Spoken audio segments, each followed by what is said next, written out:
Twelfth class. आज हम physics में गॉस की प्रमेय पढ़ेंगे और उसका सत्यापन कैसे किया जाता है वो सीखेंगे। किसी बंद पृष्ठ से गुजरने वाला वैद्युत फ्लक्स उस पृष्ठ से परिबद्ध कुल आवेश का 1/ε0 गुना होता है। इसे हम गॉस की प्रमेय कहते हैं। अब इसका सत्यापन करेंगे। बिंदु O पर एक प्लस Q आवेश रखा है। इससे R दूरी पर एक बिंदु P है। यह पृष्ठ द्वारा परिबद्ध है।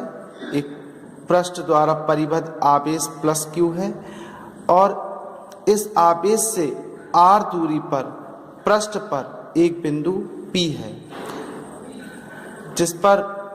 जिसके चारों ओर एक क्षेत्रफल अवयव ले लेते हैं। ये क्षेत्रफल अवयव है। क्षेत्रफल अवयव की दिशा वेक्टर dA, वैद्युत क्षेत्र की दिशा वेक्टर E और इनके बीच का कोण थीटा है।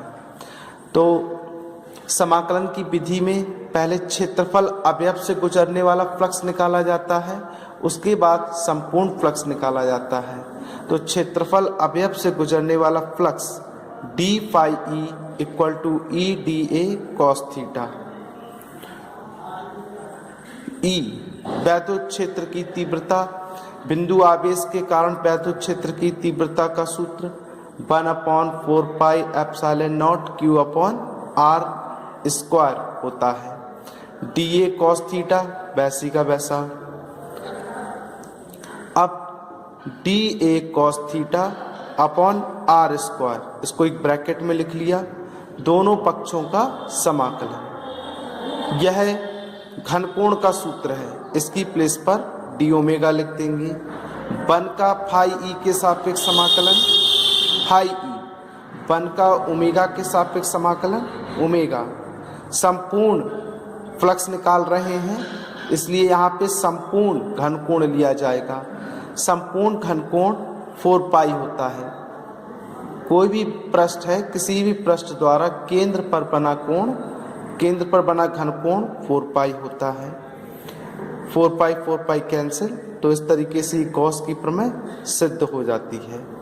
नेक्स्ट क्वेश्चन है, अनंत विस्तार के चालक के समीप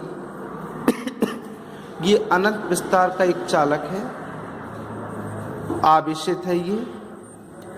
इससे R दूरी पर एक बिंदु P है, जिस पर हमें वैद्युत क्षेत्र की तीव्रता ज्ञात करनी है। तो P से जाने वाला एक गॉसियन पृष्ठ खींचते हैं। ये गॉसियन पृष्ठ खींच लिया है बेलनाकार। तो यहाँ पर देखिए 3 क्षेत्रफल हैं। एक तो वक्र पृष्ठ है, चारों तरफ का क्षेत्रफल, एक ऊपर है क्षेत्रफल और एक नीचे है क्षेत्रफल।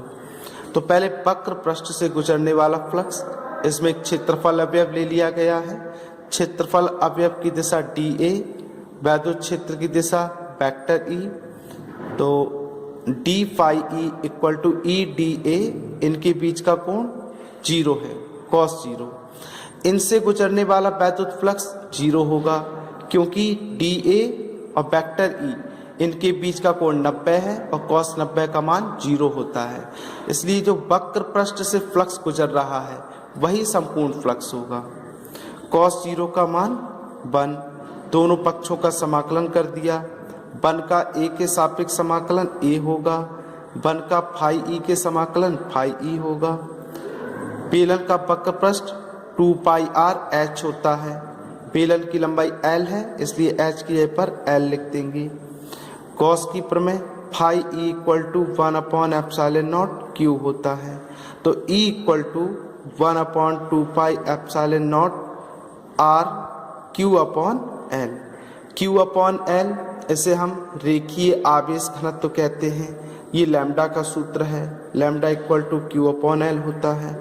तो यह अनंत विस्तार की चादर के समीप वैद्युत क्षेत्र की तीव्रता का सूत्र है। तो कल बच्चों आप लोग को बहुत ही इम्पोर्टेंट चैप्टर पढ़ाए जाएंगे, जिनके क्वेश्चंस आपके एग्जाम में आ सकते हैं।